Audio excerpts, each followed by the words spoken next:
All right, let's cut this first board, our cutting board.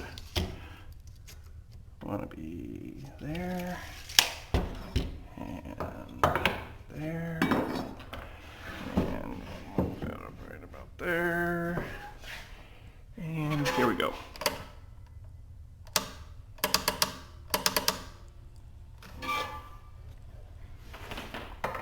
Oh.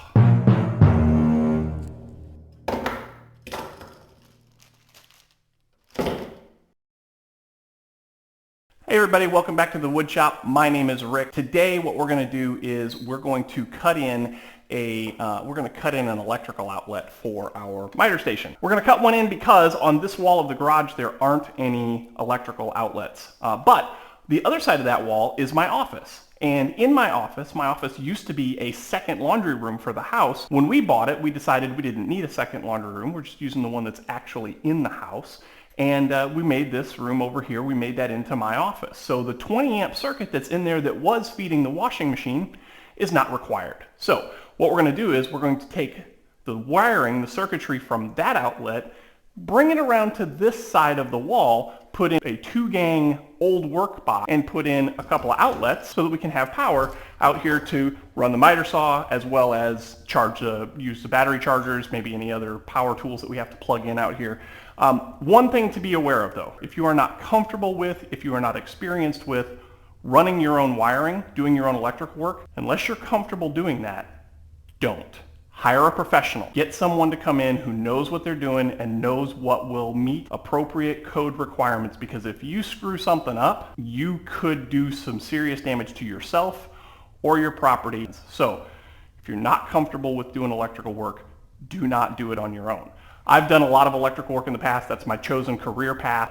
I am a trained and qualified electrician, so I'm going to go ahead and do this work myself. But again, if you're not comfortable with it, then don't do it on your own. Find someone who can do it for you. Anyway, let's get this box cut in. Let's get the wiring ran.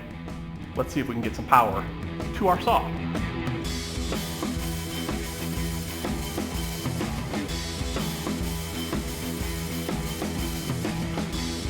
Okay, washer new, 29,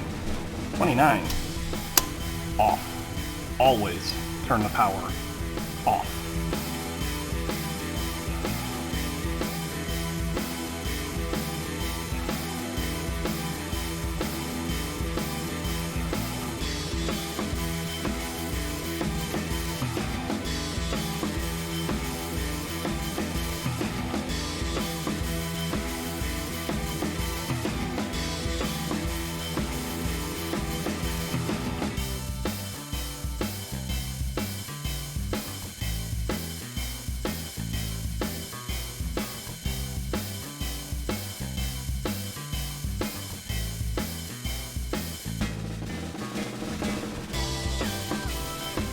Okay, wires all tucked in, everything looks nice and neat back behind there. We'll put a little cover plate on this. Always having a nice trim screwdriver. It was nice having a good trim screwdriver back in the days when I was actually doing this full time. Just a nice and easy peasy lemon squeezy. I don't know if you're OCD like me, but all your screws have to point the same direction. It's not important, but it looks nice. Another journeyman that I had always told me that the difference between one electrician and the next was their attention to detail. Customers look for two things. They look for stuff to work, and especially if it's in their house, they want it to look good. That looks good. All right, so as with anything, we already turned the breaker off, but we want to make sure that the power is off. So I've got my meter set to AC volts, 120. Check on that side, check on that side, and I am showing millivolts, which means that circuit is dead. Now we also want to check the ground, just in case. And again, millivolts, so we're safe. Now I'm not going to put this outlet back in on this side, because number one, I don't need it in here, but number two, I don't want to overload this circuit. So I'm gonna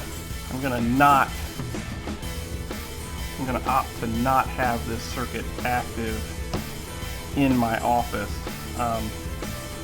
We've been in this house for 3 years. I've never used this outlet. So I'm just going to hook this up in here. I'm not going to put this outlet back in because number one, my knife is kind of dull. Number one, whoever painted the house absolutely painted up this outlet, so it's in rough shape.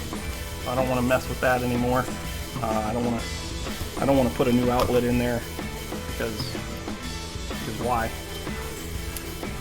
So we'll just undo everything, and I forgot my screwdriver. We'll undo everything and wire nut it together. I'm going to put a blank cover on it, but I don't have a blank cover on it because this was a spur of the moment thing where I just decided I'm not going to put an outlet back in here, so I'll have to get a blank cover for it. But give me just a minute and I'll finish this up.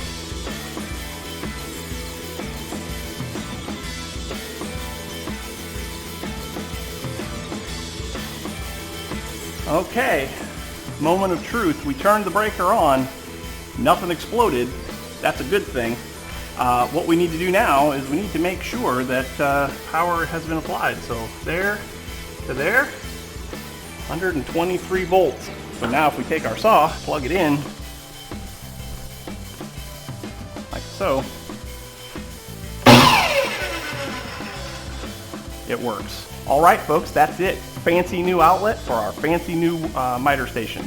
And that's going to do it for today. Now that we've got some power over here, we can actually start making some cuts and start making some projects that we can bring you guys as content. So thank you so much for hanging out with me and watching. I do appreciate it very much. If you like what we see, then make sure that you hit the like button. Also, don't forget to subscribe and hit the notification bell so that you can get notified every time we put new content up here on the channel. Don't forget also that we have a Patreon page. So if you want to help support the channel and everything that we do here, head on over there, find out what kind of benefits they have, find out the tiers that there are, and see if that's something that you're led to do. Once again, no pressure. If you want to help support, that's awesome. If you just want to watch the videos, that's awesome too. But that's all the time I got for today. Thanks for watching. We'll catch you in the next one. See ya.